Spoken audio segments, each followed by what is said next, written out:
Alô, pessoal. Eu já declarei até várias vezes que minha candidata para a Câmara Federal é a Joyce Hasselmann. Se o meu título fosse de Brasília, seria a Bia Kicis, mas São Paulo, então, é a Joyce Hasselmann. E hoje eu vou explicar por quê. Além, evidentemente, de toda a amizade, todo o respeito que eu tenho por ela, existe um fator histórico objetivo que faz dela, para mim, a candidata preferencial.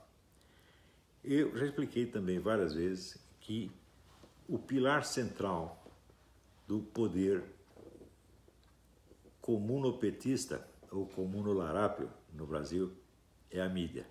E isso não vem de hoje. Em 1964, logo após a derrubada do presidente João Goulart, o Partido Comunista Brasileiro e seus associados dedicaram especial atenção à conquista dos órgãos de imprensa, rádio e televisão. Dedicaram a isso muitos anos e conseguiram o domínio total desses meios de comunicação. Quando eu digo total, não é exagero, não é força de expressão, materialmente a coisa é assim, numericamente, pelo número de pessoas envolvidas. Se você procurar nas redações de jornais, redação de noticiários de TV, você não encontra um sujeito de direita, um conservador, um cristão tradicional, nada.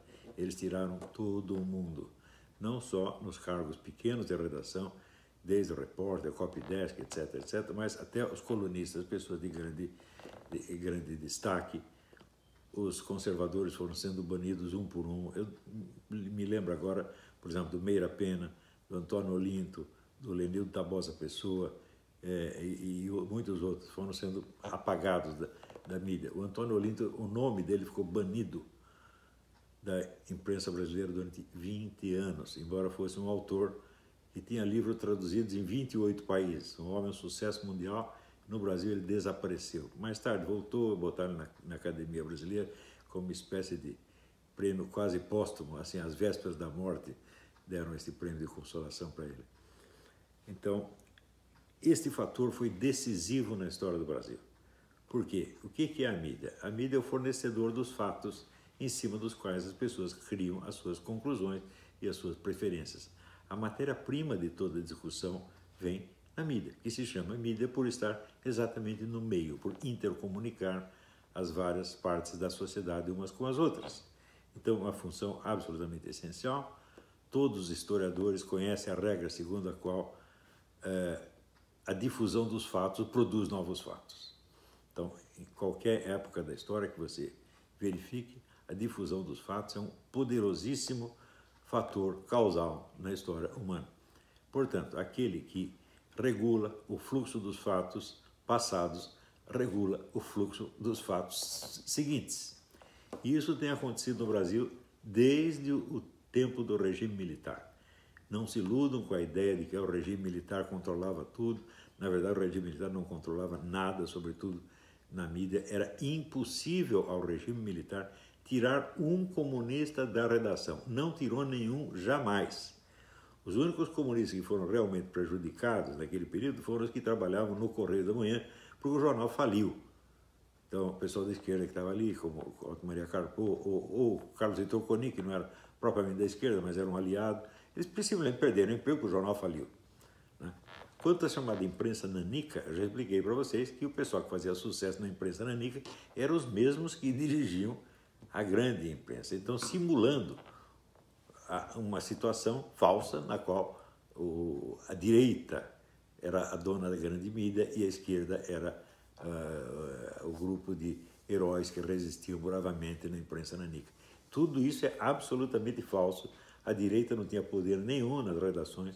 Quando se punha um sujeito de direita num cargo importante, ele era logo banido, era tão boicotado pela redação que caía. Isso eu vi acontecer várias vezes. Então, um dado importantíssimo da história brasileira é que a esquerda, especificamente o Partido Comunista, dominou a mídia brasileira desde a década de 60 até hoje e foi banindo todo mundo e criando um fluxo de notícias que levava inevitavelmente os seus leitores a entender as coisas do jeito que a esquerda queria que entendesse. Nesse sentido, por exemplo, eu poderia citar inúmeros fatos desse tipo, mas o principal para mim foi a ocultação da existência do Foro de São Paulo. O Foro de São Paulo é a maior organização política que já existiu no continente, congregando mais de 200 partidos e outras organizações. Nunca existiu uma coisa dessa na América Latina e, na verdade, nas 3 Américas. Nunca existiu um órgão deste tamanho. E durante 16 anos, toda a mídia, todos os canais de televisão, todos os jornais, todos os noticiários de rádio ocultaram aquilo, a existência daquilo completamente. Quando eu comecei a vazar os documentos, as atas do Foro de São Paulo, mostrando que a coisa existia, era muito ativa, a partir de um certo momento se tornou impossível ocultar. Então noticiavam um pouquinho, assim, muito discretamente, não descreviam propriamente as atividades, no máximo admitiam, não, aquilo é um foro de debates. Houve, inclusive, vamos dizer, um representante do Foro de São Paulo, o assessor de imprensa do Foro de São Paulo, chamado senhor Giancarlo Summa, com 2 M's, chegou a escrever para os jornais, falando, não, o Foro de São Paulo nada disso, é apenas um clube de debates, não tem poder decisório. Falou, como não tem poder decisório se todas as reuniões, todas as assembleias terminam com resoluções que eram assinadas e, portanto, era obrigatório para todos os membros. Aqui, isso aí, houve, inclusive, uma polêmica minha com o diretor de redação do Globo, o senhor Luiz Garcia, comunistão, que negava, já não dava para negar a existência, mas negava a importância, negava as dimensões do Foro de São Paulo e subscrevia a versão do seu Summa de que era apenas um clube de debates. Né? Agora, você já vê um clube de debates congregar organizações armadas, de narcotraficantes e de terroristas, como as Farc, que já naquela época monopolizavam o comércio de drogas no mercado brasileiro, ou como o BIR chileno, que promovia sequestros dentro do Brasil. Tá certo? O que você vai debater com terroristas e narcotraficantes? Vai dar a impressão, então, que era uma reunião apenas de intelectuais, que não tinha poder decisório, não tinha poder nenhum, e a mídia, então, primeiro ocultou a existência durante 16 anos e depois minimizou a importância, desviou a atenção durante mais 7, 8 anos. Uma coisa horrível. Nunca houve um sistema de ocultação tão vasto na história da mídia mundial. Ora, isso pode ter acontecido por coincidência, quer dizer que todos os jornais, sem combinar nada uns com os outros, decidiram ignorar um acontecimento dessas proporções? É claro que não. Então, é evidente que houve um acordo no Sindicato dos Proprietários de Jornais e Revistas que estava, nesse ponto, perfeitamente em harmonia com a vontade majoritária ou total das redações, que eram maciçamente compostas de comunistas e seus simpatizantes. Então, isso quer dizer, a população brasileira foi enganada durante quase 20 anos a respeito desse negócio do Foro de São Paulo. Quando o sistema de corrupção montado pelo PT começou a vazar, não deu mais para esconder, o que a mídia fez? Bom, não dá para esconder, então a gente noticia a corrupção, mas não associa isso à ideologia política, nem à estratégia comunista, nem muito menos ao Foro de São Paulo. Vamos tentar dar a impressão de que, ao contrário, esses corruptos, eles traíram o nosso ideal comunista, socialista, tá certo? E decidiram embolsar dinheiro e encher os próprios bolsos, tá certo? Não foi nada disso, porque o dinheiro desviado não foi para o bolso de ninguém, foi para o partido, foi para o PT e seus partidos associados, e foi para governos comunistas estrangeiros, ditaduras comunistas genocidas, como a de Cuba, a Angola, a Venezuela, etc. Então, todo o sistema de corrupção não foi assim uma roubalheira como qualquer outra, foi um vasto esquema de financiamento da tomada do poder continental pelos comunistas. Foi isso o tempo todo, tá certo? E é por isso que pessoas como o seu Lula têm até a consciência tranquila. Eles lembram aquele famoso sindicalista americano, o Jimmy Hoffa? Eu não roubei para mim, eu roubei para o sindicato. Né? Esse eu não roubei para mim, eu roubei para o comunismo internacional, do qual sou, portanto, um herói. O Lula tem consciência de que ele é um herói do comunismo internacional. Né?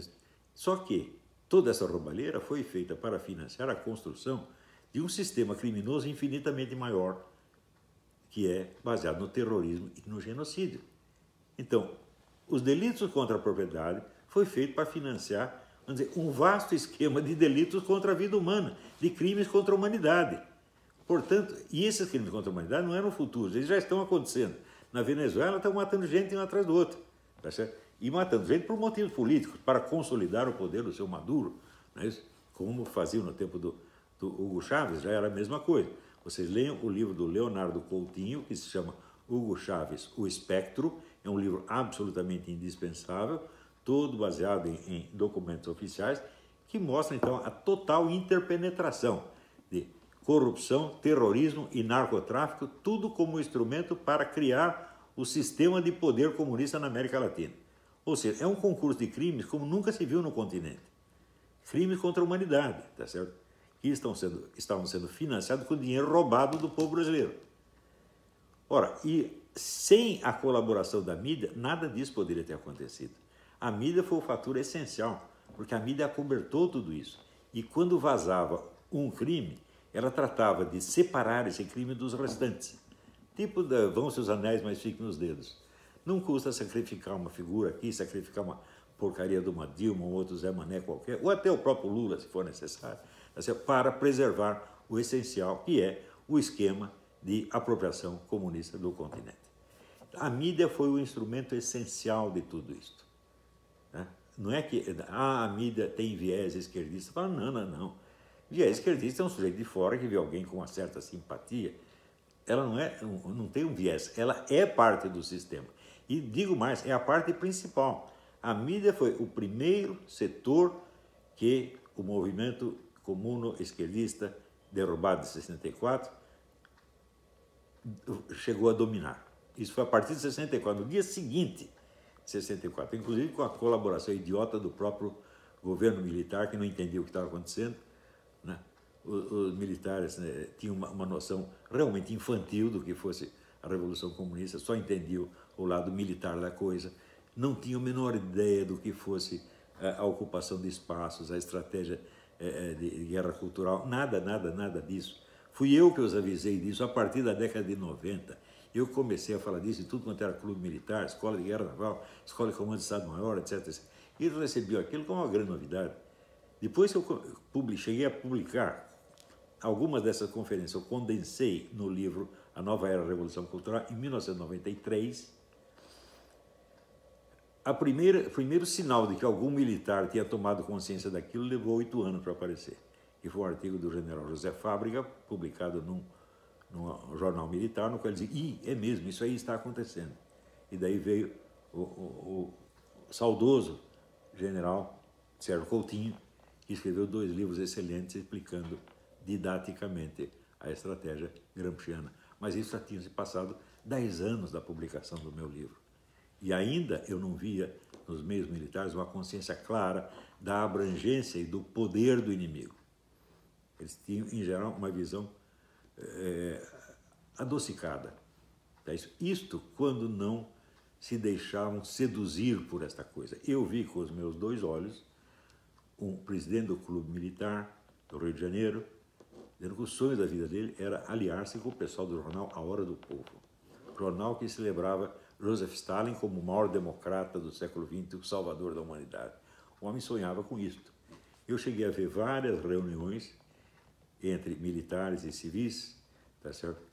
Que pregavam realmente a união dos militares com a esquerda para derrubar o neoliberalismo. O neoliberalismo representado na época pelo FHC e Tucanos, que era aliado deles.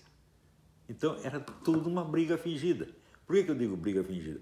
Porque em 1993, 3 anos depois da fundação do Foro de São Paulo, o senhor Fernando Henrique participou de uma reunião secreta com os dirigentes do Foro de São Paulo, em Miami, junto com o pessoal do Diálogo Interamericano, que é o think tank da esquerda do Partido Democrata.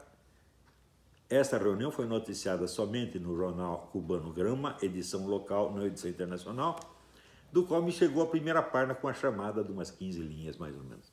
Tentei obter as páginas internas, que tinham o relato mais detalhado, não consegui, porque esse jornal havia sumido da Biblioteca do Congresso e de todas as bibliotecas americanas que são alimentadas pela Biblioteca do Congresso. Detalhe, a pessoa que chefiava o departamento de latino-americano da Biblioteca do Congresso, na ocasião, no ano 2008, quando fizemos esta pesquisa, era a mesma pessoa que tinha organizado a reunião de 1993.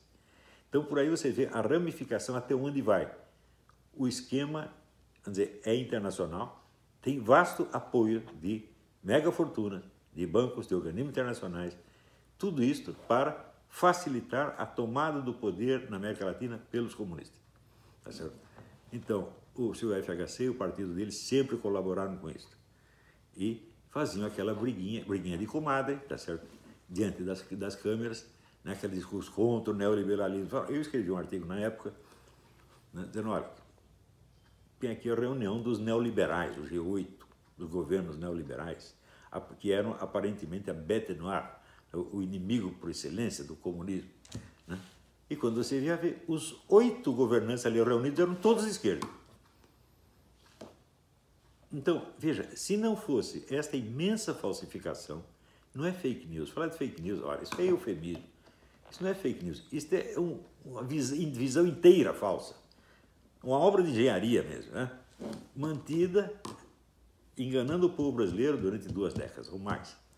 Tá certo?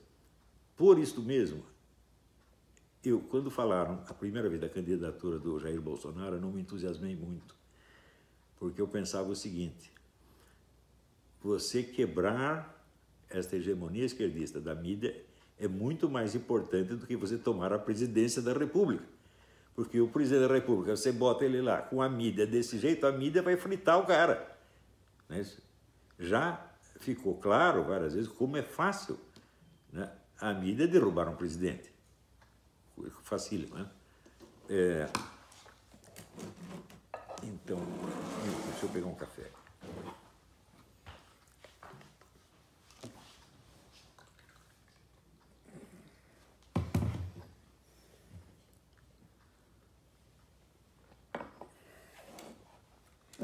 Então, quando a Joyce saiu da rádio, por um problema interno lá que não vem ao caso, não, uma briga interna, não é importante para nós aqui,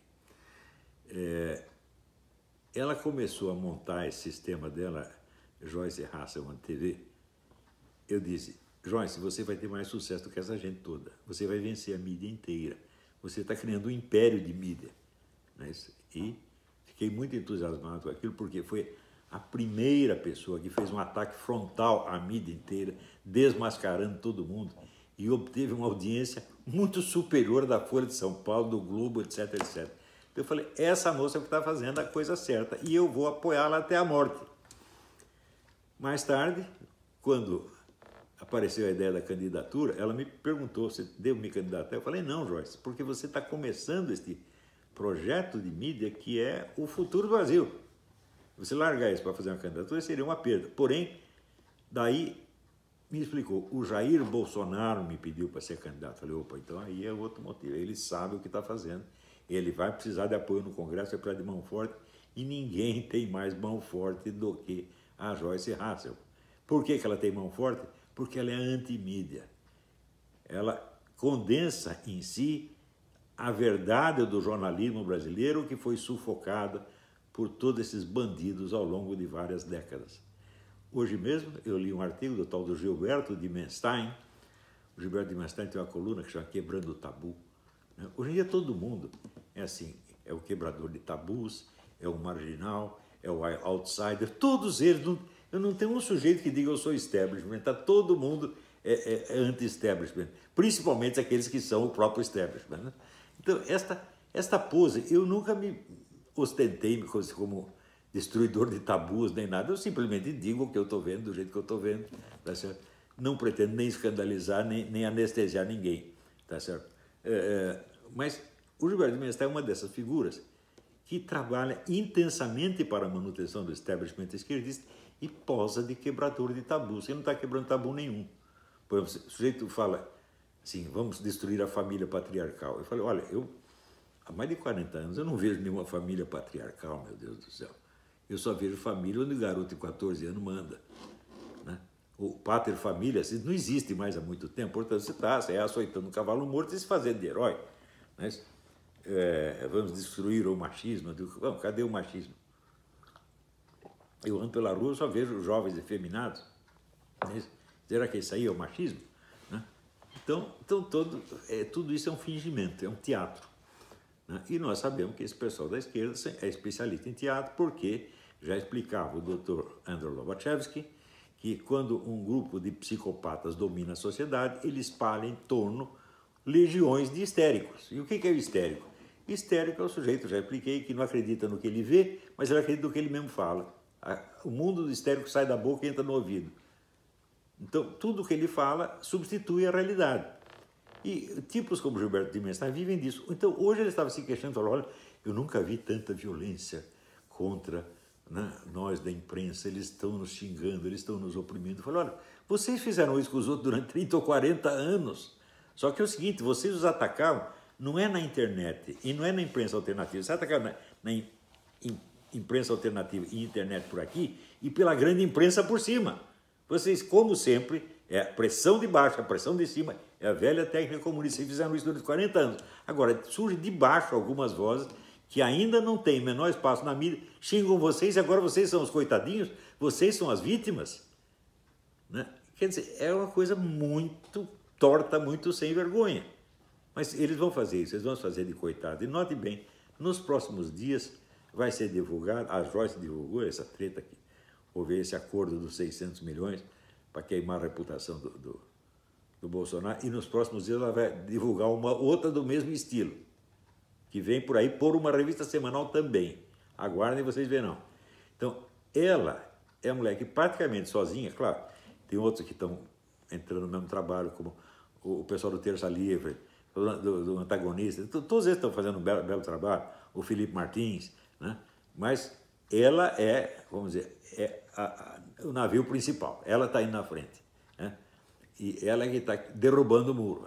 Quando ela derruba, o pessoal vem atrás.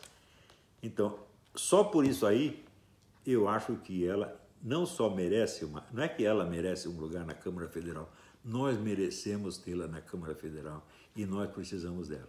Então aqui, já declarei o voto do Jair Bolsonaro, nem preciso explicar por quê, mas até resumo, voto do Jair Bolsonaro porque ele não promete um novo Brasil.